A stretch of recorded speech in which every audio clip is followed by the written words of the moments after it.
Welcome to the Lawyerist Podcast, a series of discussions with entrepreneurs and innovators about building a successful law practice in today's challenging and constantly changing legal market. Lawyerist supports attorneys building client-centered and future-oriented law firms through community, content, and coaching, both online and through the Lawyerist Lab. And now, here are the co-authors of the Small Firm Roadmap and your podcast hosts.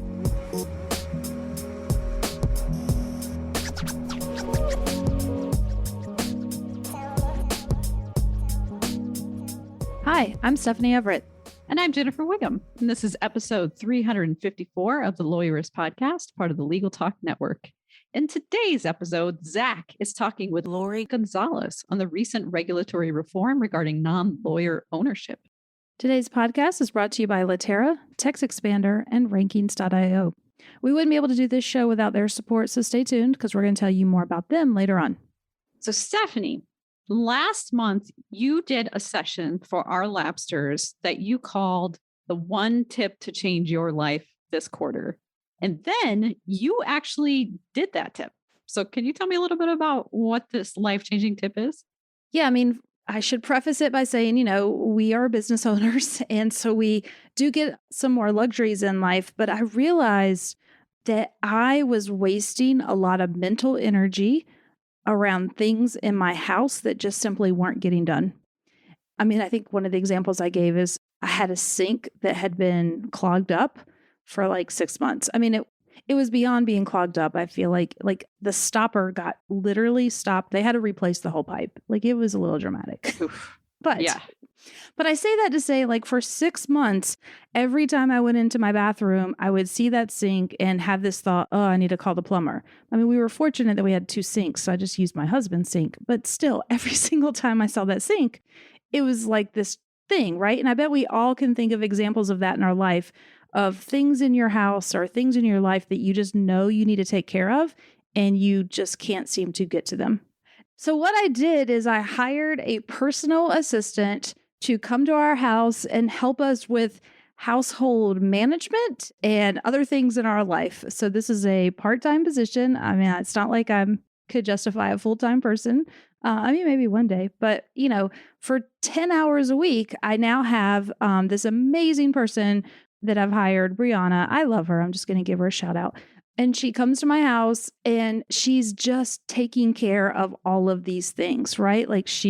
She'll go shopping for me. She'll run errands. She's returning all the things that I buy online that I don't need or don't fit, that I would normally just keep in a pile until I somehow went past the return stage and now I'm stuck with these random Amazon items.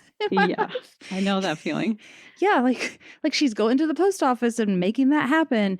And then, occasionally she's organizing my home office and she's available if I need her to pick up my daughter from school or other things. But she's just kind of helping me take care of all the other things in life that need to be taken care of. Yeah, that sounds amazing. And I'll just ask, we had some Labsters in our session last time that had objections to that. They thought their spouse wouldn't agree to it. They thought it was something for other people who aren't them. But I know that you had some good advice on that front. Do you remember what that was? Yeah, one thing we talked about is, I kind of took them through lots of different areas where people get help in their life. And childcare probably is the first one that comes to mind because in today's world, we've all sort of embraced the idea that it's okay to hire help with your child. And I've done that since Abigail has been born. She's 10 now. So I've had every variation of child help in my life, from a live-in au pair to part-time after school help and all the things in between. And so what I said to them is, for a lot of us, you have embraced this concept, but just in different ways. So maybe you have someone who comes and helps you clean your house, every week or every other week, or maybe yard service. And so I kind of showed them a scale of there's lots of different ways to kind of fill in our team and get help. And so all I'm suggesting is a new way and maybe another take on that way. And for a lot of people, I feel like it made it not so hard of a jump that they were like, oh yeah, this is something that I could embrace and do.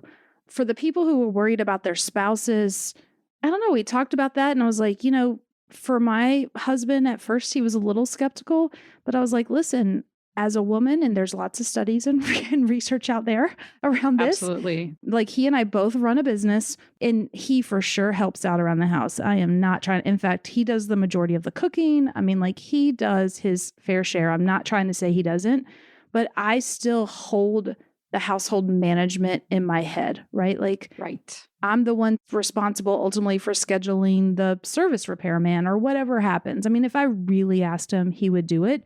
But let's just be honest, it kind of falls to me.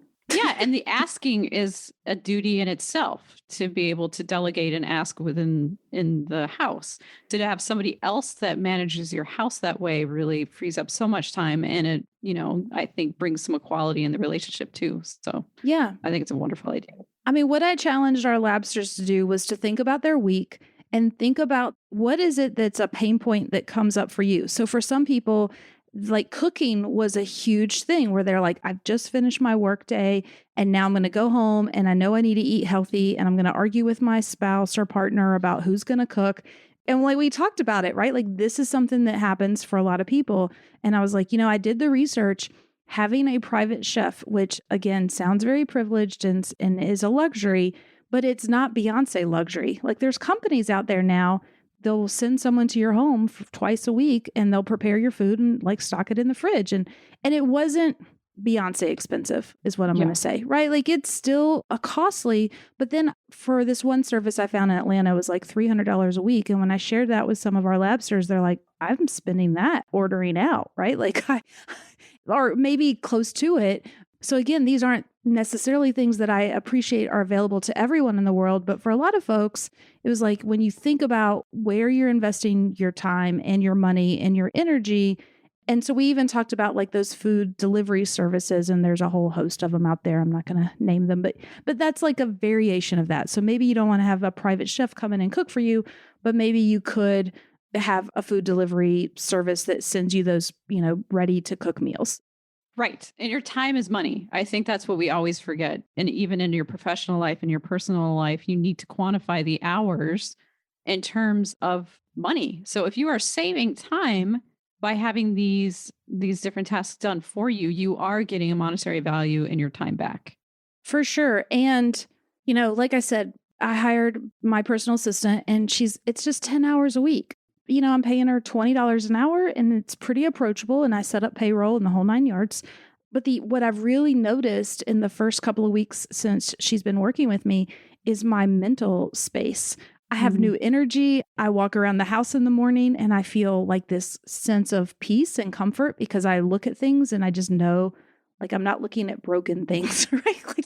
Yeah. And then what it's doing is it's freeing me up to show up to work with a different spirit, a renewed spirit. I've been getting up earlier and I'm excited to tackle new projects. And so that's the part that's hard to quantify is that mental energy it's freeing up. Yeah, that is so important. I really like that. That's convincing me now. Yeah. So we probably should wrap this up, but my takeaway for everyone is kind of do an inventory of your life and really think about, what pain points are coming up for you. And is there a way to solve that differently? Because I guess the message is you don't have to do all the things. And just like we tell you as a business owner, delegate, delegate, delegate. You can do that in your life, in your personal life too. The same rules apply. Absolutely. Hey, y'all. Zach here, and welcome back to the Lawyers Podcast. With me today is Lori Gonzalez of Raina Corp, which is a process management consulting company for lawyers and legal tech. Lori, thanks for joining me today. I'm so excited to be here, Zach. So I would normally talk to somebody in that area about process management consulting and all that, but we're not really here for that. If people want to learn a little bit more about that, you've got tons of CLEs and presentations out there. You've presented at ClioCon, you've been at multiple ABA tech shows and countless other legal technology venues. What I am interested in is you also sat on a committee out of California that was making regulation change suggestions. Am I kind of saying that halfway right? That's exactly right. I joke all the time. It was the task force that was making regulation changes. So it certainly was one of the first major movements in the US from the standpoint of a state bar taking that on. And it was for anyone who decides they want to hunt it down, lots of boring and exhausting meeting notes and minutes exist in the world, but it was the task force on access through innovation of legal services through the State Bar of California. Okay. And so that's what I'd like to pick your brain about here. We've got a lot of stuff going on in that space, that alternative business structure space, the UPL space, all of that. And I'd kind of like to flesh a little bit of that out and talk about what's going on with it. So I think what we're seeing, and it's really exciting to see it happening in so many places simultaneously now, right? When we were doing this a couple of years ago in California, there were some beginning rumblings, but really California had taken the most organized approach, I think, at that time. And so what our task force was doing was specifically looking at how regulations are impeding innovation of the legal services. And we did that by looking at both the idea of limited scope representation. I'll share that wasn't as big of a focus for us. I think because that's well established, right? I don't think in the legal space, there's a lot of controversy around limited scope representation. I think instead, we're just more trying to figure out how to do it effectively. Right. So I think what you're seeing in these sandboxes and these various other places is a really heavy focus on a couple of things. One is non-lawyer ownership. This is by far one of the most controversial of the groups, or at least causes the most discussion, maybe. Consternation, yes. we'll say. I think that's a good word for that. But also a really heavy focus on paraprofessionals, empowering paraprofessionals in the legal industry to provide actual legal services versus our current model, which is obviously working underneath the supervision of lawyers. Right. And certainly there have been a couple of experiments out there, and we can talk about those. Some of those have failed magnificently. So I think there's some cool lessons in those. But then there's also this idea of changing who can provide legal services. What really is the practice of law? And instead of thinking of it as a one-to-one solution, one lawyer to one client, which is really what all of our models are built on right now, how can we provide one lawyer, one set of legal services to a very large audience? And that's really, I think, where the real interest is in improving access. Absolutely. And I think that is not only the benefit, the thing that we see where we go, yes, that is absolutely what we want to do. But that also has that built-in detriment of, okay, well, we feel as lawyers that some, for lack of a better way of saying it, some boogeyman corporation is going to come in and start selling law to a ton of people at a bad level. Right. Selling bad law, bad services to people. And that's really what we're thinking, I think, when most lawyers go, no, this is not a good thing. We recognize that there is a positive aspect of it, absolutely. But the negative aspect, or at least what we think could be a negative aspect of it, generally outweighs in a lot of people's minds. So this is a place where I'm pretty vocal about how we can sort of change the ideas that we hold around that. And number one is what I believe is the most important thing we can do in the legal industry is give choice back to the consumer. So consumer-centric and informed consent. These are really how we empower consumers to decide what kind of legal services they want. And I don't believe that lawyers really should be setting the final decisions of what kind of legal services we require consumers to have. I think sometimes that can seem, on the face of it, everybody, including myself, wants to go, well, of course they should have the best of all worlds and it should be perfect and it should be amazing and there should never be a mistake. But if you really start to compare it to, for instance, the medical field, we would never allow a doctor to decide what level of medical care that a person is required to have, right? I get to make choices about my medical care based on my situation, which may be financial issues. It may be simply preference. It may be that maybe I don't want to have surgery, right? Maybe I'm never going to have surgery, even if it's the best thing for me. I get to choose. What we've built in the legal system is the surgeons have decided that only surgery is the best and only option you can have. Really, we've trained real surgeons to do all the things. And then we wonder why, one, we don't have enough market fit. We can't meet all the needs. And two, why we have a lot of really unhappy surgeons because they're like giving massages, right? Like we have a lot of really skilled, really, really educated, really amazing professionals doing work that is far below their actual capacity. And so I'm looking at how do we build models that empower consumers to decide whether they want just okay legal services, because that's what they can afford. Right. And I think what you're talking about there is, I really want to kind of hang on one of those, but I think you're talking about two things there. One is the idea that me as a consumer, I can choose to get an 80% on the test. I can choose to say, that's all I want. I can recognize my appetite for risk and say, well, I want the $30 contract, Right. Instead of the $7,000 contract, because this really isn't that big of a deal to me. And if something goes wrong, then perfectly fine. And I think the other aspect in there is saying, not only are we saying that you have to have surgery for all of life's tiny problems, but even if we're not going to have surgery for all of life's tiny little problems, a surgeon has to do it. And that for me is one of the most powerful, like, I think that's when it clicked for me where we're really struggling.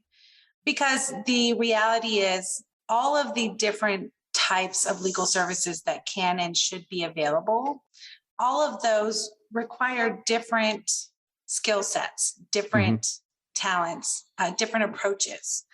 And again, I don't know if it's brilliant or lazy to kind of go back to the medical field for the analogies, but the person giving me, physical therapy is going to be far different than the person who performs the actual surgery. And the way we approach how we build that entire experience requires so many different types of models and professionals and those kind of things. And so when we actually look at things like paraprofessionals, we're starting to address some of that. We're starting to say, sometimes a limited technician, a document, for instance, a legal document associate or a legal document preparer. These are popular, and I'm not exactly sure how many states we have these in, probably 5, maybe 6 right now, where there's some certification you can get as a legal document preparer. That is a very interesting way to build a low-cost version of what most lawyers are doing in a lot of small law anyway, which is really building out some basic documents and sort of helping people through the entry level to those courts. But that in itself is, I think, too short-sighted for me. So ironically, I'm the person as a former paralegal who's like, well, I don't love those models as the answer. For a lot, I think they're a good part of the strategy. They're a little part of the strategy. They're part of the plan.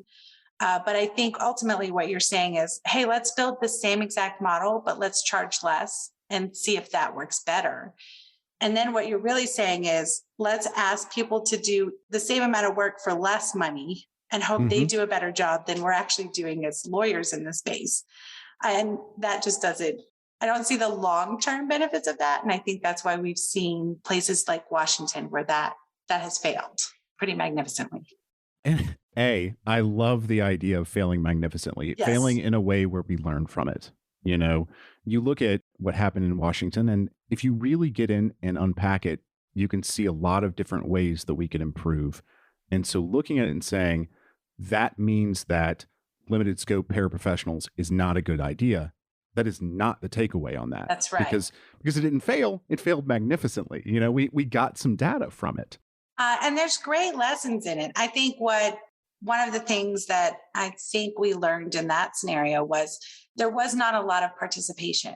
And again, as a former paralegal who has now built her very own business doing great work, the idea of trying to build a successful legal services business by simply charging less and hoping more people show up, we're not in any better position, in my opinion. Most limited technicians or paraprofessionals, we've learned all the same lessons that lawyers have. So it's the same business model. It's just a cheaper version of it. And so I think that seeing the lack of participation that was twofold. One, it's still a very difficult model itself.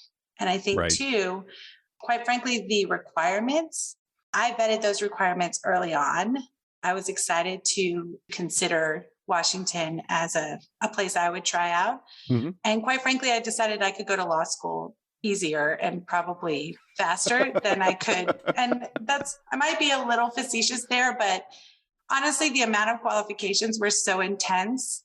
I think that's why you saw I think the entire program maybe it was less than 40 licensees when I In the looked whole at it in state. 2019. Yeah. Yeah.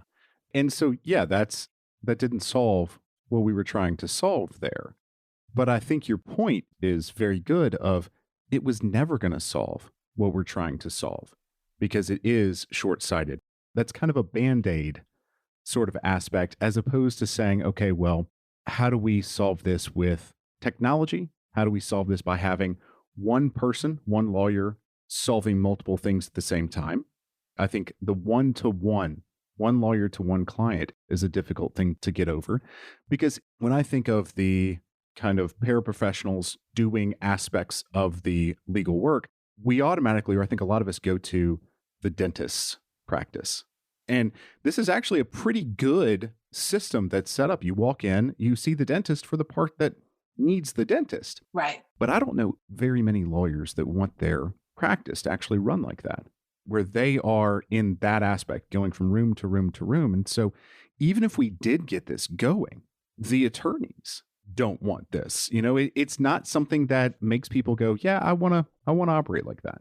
So I think what's interesting is I think we do have niches in law where that has happened. So I think of Yes. PI firms, right? Bankruptcy firms. We certainly have some estate firms. I think we certainly have some practice areas where that model is built and is working. And ironically, I believe you find that those niches are probably the ones who have a higher adoption rate on tech, who have a lot more emphasis on process improvement, business, like actually build operations and focus on operations, and focus on staff differently. And so I do think we've built some of those, but it does still require, it's still technically a one-to-one model in my mind, because at the end of the day, the dentist has to look at the teeth, right? So the lawyer still has to there's still a touch on that. What I get really excited about and why I push very much so for ownership, like really opening up the idea of who can own a company or firm that does legal services is what I love about technology is there's literally nothing it can't do. Every time I think, man, I wish there was a thing, right? There's always a thing, Zach. Now, whether it's a viable business model that can survive, that's the question. Right. But the capability exists. And what we are missing in the legal field is the ability to innovate. We're missing two really vital things that I think are required for real innovation. One is actual investment. Nothing happens without dollars. And in order to truly innovate, you need dollars to burn. You need to be able to fail. You need to be able to have enough money coming in to try things magnificently, let them fail magnificently, pivot and try again. And I think it's the amount of lawyers as a profession who have that kind of innovation burn money is just minute. It's always going to be, as in every other industry. Right. So you really need those investment dollars, but you also need non-lawyer brains. Innovation only happens when we bring in multidisciplinary approaches to these things. And one of my favorite things to read, there's a great study that was done by Larry Richards or Richards Larry. I can never remember which one it is. Read a whole thing called Herding Cats, and it's all about lawyer personalities. And if you actually read it, the things that make a great innovator, exactly the opposite of what makes a great lawyer. So I don't believe we have. Now, I know plenty of innovative lawyers. It's different, right? But innovation as a whole is a science. It's a thing. It's a skill set, and it requires some things that actually are much more difficult if you're going to be a good lawyer, right? So how do we invite people in to help us innovate? Well, I'd love to say that you can just say, come on, let's do something cool. But we all know that's not how the world works. Right. Without real skin in the game, no one's substantially showing up. And that's where we are right now. Well, and right now we're going to take a short little break to hear a word from our sponsors, and we're going to come back and unpack a little bit of that. So we'll be right back. Support for today's episode comes from Text Expander. Minimize effort, maximize productivity with Text Expander. Text Expander helps you work faster and smarter so you can focus your time on your most important work. Drive faster results in 3 steps. 1. Create. Make snippets of text for support responses, sales outreach, or even common emails to save them in Text Expander. 2. Trigger. Just type a few characters and watch the snippet automatically expand your text. You can add fill-in-the-blank or more complex functionality to customize your message. 3. Share. Share snippets across your organization. Your team can customize and insert the text in any app on Mac, Windows, Chrome, or iOS with a few keystrokes. Are you a startup looking to scale? Text Expander is here to help you on your journey. Check out Text Expander for Startups, a program that's specifically designed to help startup teams communicate more consistently, accurately, and efficiently. Show listeners get 20% off their first year. Visit textexpander.com/podcast to learn more about Text Expander. Support for today's episode comes from Rankings.io, helping hyper-competitive personal injury attorneys dominate first-page rankings through search engine optimization to become better recognized as the leading law firm in your metro. Rankings is solely focused on SEO for personal injury law firms. You'll work with an entire team of SEO specialists dedicated to helping clients dominate search results with unparalleled industry expertise. Rankings focuses on proof, not promises, by delivering results and never leaving their clients in the dark. You will receive monthly reports that give a full snapshot of where you stand as you watch your firm climb to the first page of Google and generate high-value leads. Most importantly, you'll be one of an elite few. Rankings' unrelenting conviction to be the best drives them to do everything to ensure the personal injury law firms working with them are dominating the search results. To see if you're a fit, visit rankings.io/lawyerist to get started. Today's podcast is brought to you by Latera. Delivering high-quality work on time and on budget is what matters most to your clients. Latera helps law firms maximize client retention rates, increase profit margins, and enhance lawyer happiness. In short, they simplify complex workflows by connecting legal teams to the data they need every day. The result? End-user happiness. Most of the world's largest law firms, boutique firms, and corporate legal departments trust Latera to help their legal teams manage all of their documents, deals, cases, and data. Are you ready to join them? Latera is excited to hear about the challenges facing your organization, show you their software in action, or simply discuss whatever else might be top of mind. Get a demo with their document experts today by visiting latera.com/lawyerist. And we're back. And Lori and I were just talking about non-lawyer ownership in order to spur innovation, needing some sort of investment in law firms, and more than what kind of the legal field really has. We're talking about major outside dollars into law firms or into small practices in order to spur this innovation, because we have to entice innovative people to come and work for us. But the argument I hear is that this creates a problem for the lawyer, because we have an ethical obligation to our clients, and then we have an obligation to our investors for profits. So we have these two poles there, and there have been many articles written on this that have a question as to which one of those is going to win in people's firms. So this is the part where maybe I'm not the most popular speaker on your podcast, because I have a lot of feels about this in general. So I think I'm just going to start with the fallacy that I believe exists when we say, well, if we let people give us money and then we owe them an obligation, that's going to interfere with our obligation to our clients. That implies that all the lawyers out here running their own practices don't have that same obligation to themselves and their family and the other partners. Making money to sustain your law firm is a requirement, whether a lawyer owns it or someone else has a stake in it. And so this idea that lawyers are so malleable, so impressionable, so easily swayed by outside investors, quite frankly, the way I approach that argument is, if that is true, then y'all shouldn't be in charge anyway, right? And so you should not be self-regulated. If you're telling me that simply having someone require you to do things so that you can keep getting their money means you'll make bad choices, then you're already making bad choices because you already are trying to earn a living doing this. Right. Do I believe that we should always ensure that we're providing a place where we are not taking advantage of consumers? Absolutely. Also, isn't that true of every industry and every business, right? Mm-hmm. Again, it goes back to me.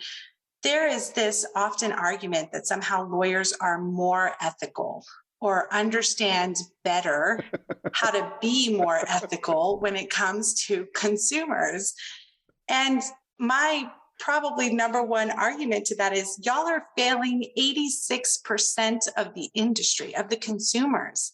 How ethical are we in legal when literally 86% of the needs are unmet? Right. To me, that is the number one sort of argument against where we're doing a great job all on our own of ethically providing legal services to the market. We fail the majority of them. And so I understand where that comes from. It is something near and dear to my heart, making sure people are not taking advantage of. Holy cow, Zach, I'm a perpetual volunteer and spend way too much time thinking through those things as well.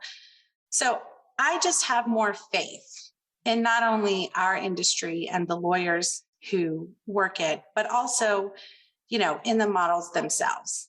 The market works, and generally we are a capitalist society. The market gets to decide. Right. I think, again, that's the other piece. We cannot perfect our way out of competition, lesser than services, things that aren't as good as we would make them. And my argument again is, and we shouldn't be trying, because that is why we have such a hard time meeting all of those needs. Right. And the real question becomes, is less than services better than no services? Absolutely. I mean, I think that really is, to me, that's one of the things that it absolutely boils down to. But I also don't run away from the idea necessarily that we can solve some of these problems, even the ones that people are bringing up. So I used to build athletic fields when I was younger. I used to drive a tractor around in circles over and over and over. I love this. And so I drove bulldozers and excavators and I told my mother I moved dirt for a living. And we would have problems on the job site all the time. Everybody has problems in their job. And one of the things I learned very early on, my boss would say to me, Zach, don't come to me with problems, come to me with solutions. So I appreciate that there are problems in these ideas, but just being a naysayer isn't really helping anybody. Well, and for an industry that is meant to be sort of the arbiters of justice and laws and regulations, I sometimes think we forget what they actually are supposed to do. You cannot regulate your way into innovation. You cannot regulate your way into improvements and new ideas and new ways to do things. That is meant after a problem has actually happened to learn to adjust so that problem does not continue. Right. And what we have done is try to create a regulation for every possible bad outcome that could happen, but that hasn't actually ever happened because we've never even allowed it to begin with. Right. We've tried to regulate the what ifs. And that is the number one constrainer, I think, of why we cannot really move forward in the industry. You can't regulate what ifs. What ifs are not worth regulating. No. And I think that's actually a really good lead into, what are we doing? These things that the states are doing to address these issues. We've seen a sandbox in Utah at this point. We've actually seen Arizona has gone past the sandbox and said, we're in. They pushed all the chips in and they're going. At the time of recording, I believe Florida has made the suggestion to go ahead and open up a sandbox. There are places all over right now that are looking at this idea. So what's the sandbox? What is the idea there? We throw that around. It's a place to figure out the what ifs at some point, potentially. It's an experimentation. Again, this is where I just make everybody mad all at the same time because, it's my favorite thing to do. I'm not a fan of the sandboxes. And let me say, I'd rather the sandboxes than nothing. Right. But I worry that the sandboxes, because they are so limited, it is so the sandboxes themselves, most of them are building a very specific process where you need to apply. You have to agree to not only certain ways of sort of conducting yourself and the company and your team, but also you have to agree to providing data or tracking certain data and those kind of things. All of those, which I absolutely 100% believe in theory.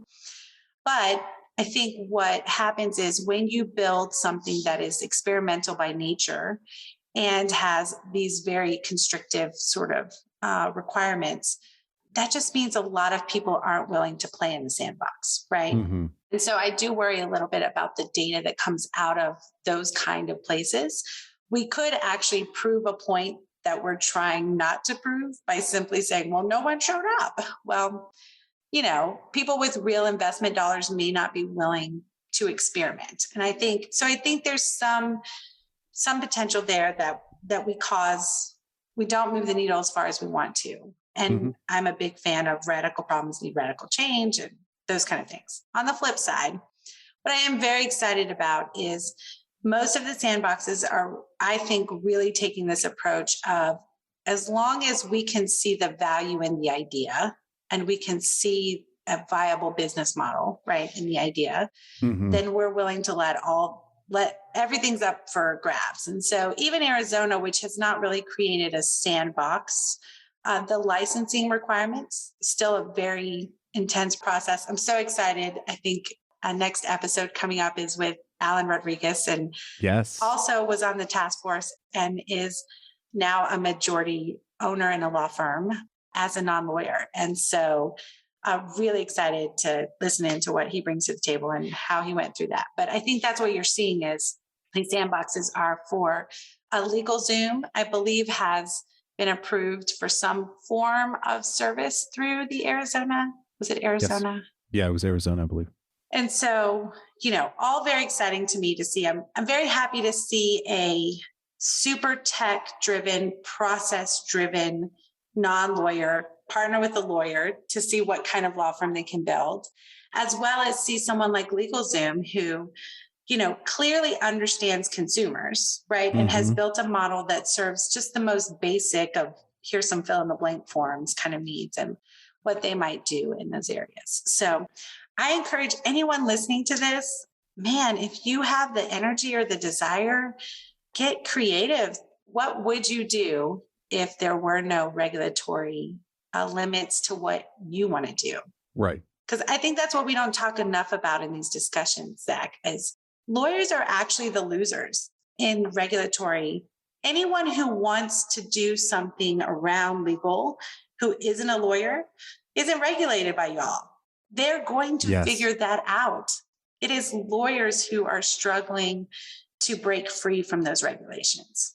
So I think that's one of the things that always frustrates me here with talking about we need to make sure that we can regulate. We need to make sure we can regulate. Right now, with the internet, somebody from another country that we had no ability to regulate whatsoever could put a website up and offer contracts in the United States. And we'd have zero ability to keep them from doing that. Okay, well, you want to take their website down. Well, maybe they're not on AWS. Maybe they've got it on their own server, Right. Or even if we could deal with it, it would take a lot of effort. So we've already got the ability for other people to do this. And so I like how you say that. We're already the ones who are losing in this because we're not able to innovate. There's a vacuum. There's obviously a vacuum in that space. And one of the things I like about talking about LegalZoom is that they already entered this vacuum previously without, I don't want to say without permission. Right. But, when LegalZoom started up, I think everybody looked around and thought pretty poorly of them. I think people were very afraid of the level of services that they were going to provide to people. But we've seen two things. One, a lot of people wanted to use LegalZoom. A lot of people, to the point where there are attorneys out there who are trained in dealing with LegalZoom contracts, you know? But two, they took a risk and they said, okay, no, this isn't unauthorized practice of law, and we'll tell you why. And I think that's something to think about as attorneys, even without these sandboxes, is even without the idea that we're going to open up, you know, the practice of law, and not the practice of law, but the ownership and open up limited scope representation and things. When does a piece of software practice law? So what's fascinating, I love this conversation because I'm very much, my brain works in patterns, processes. I'm an operations girl, right? Like this is what I live and breathe every day. So whenever you're telling me we shouldn't do something, I'm always like, cool, there's an actual definition that will explain that to me. So what is the practice of law? And I remember I've been in the legal field 25 plus years. Mm-hmm. I've done lots of crazy things as a paraprofessional, working under lawyers. I've done lots of things working with lawyers now. And I realized preparing for this task force a couple of years ago, I was like, oh, what is the definition of the practice of law? I should look that up. Even then, even just a couple of years ago, I'm like, there's literally no definition of the practice of law. So how do we hold people accountable for practicing something we can't define?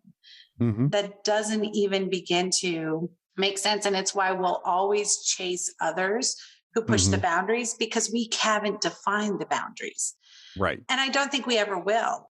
What's clear to me is creating form documents.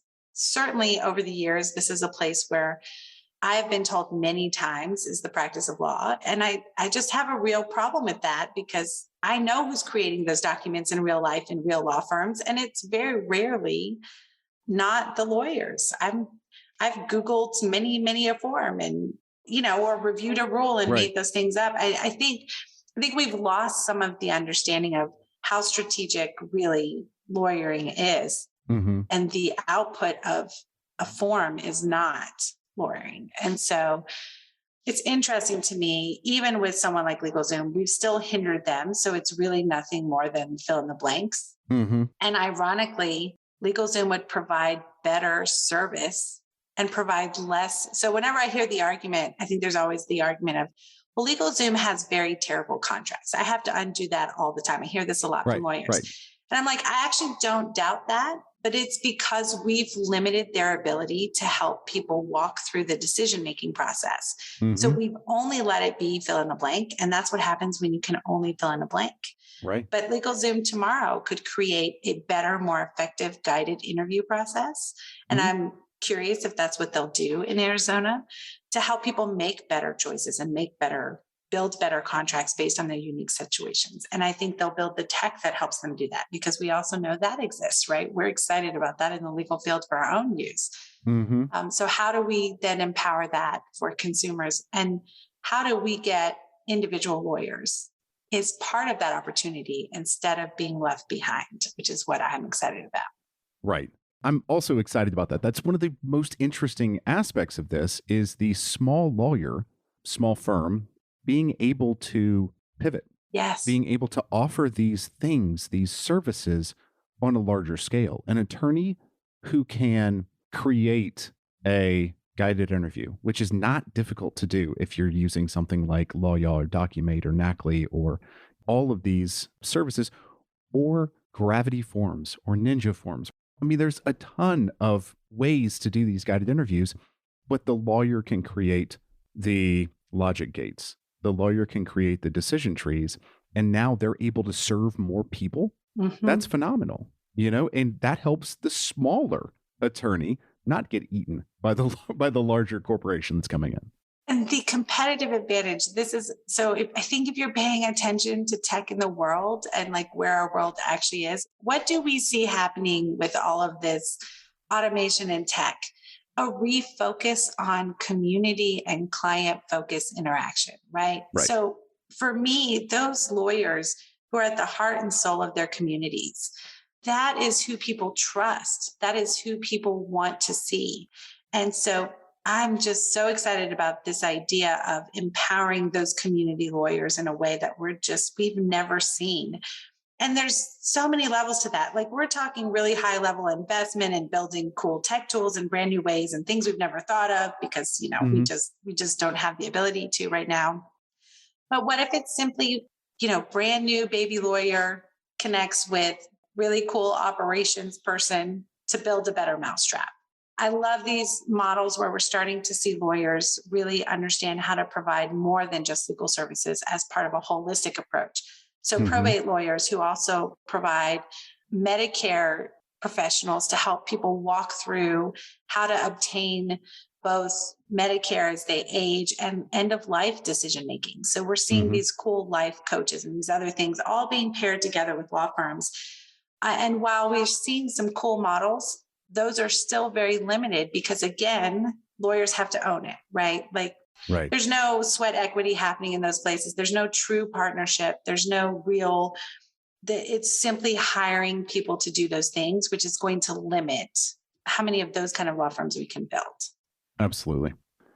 Well, Lori, I think we've solved all the alternative business structure problems now. So I think our work here is done. Work is done. Yeah. No, but really, this is a big issue. People need to be talking about it. People need to be innovating in here. And I think it's something that I appreciate is on a lot of people's minds. And so next week, we've got Alan Rodriguez, like you said. And Lori, it's always fun to talk to you. The same, Zach. I'm excited that your audience is listening to this. And I love that you guys are taking an approach to checking all of this out. And of course, you're my favorite techie lawyer in Tennessee. Don't tell anyone else. I won't. Nobody will hear this. Okay, good. Thanks, Lori. The Lawyerist podcast is produced by Bailey Tiller and edited by Ryan Croft. Are you ready to implement the ideas we discussed here into your practice? Wondering what to do next? Here are your first 2 steps.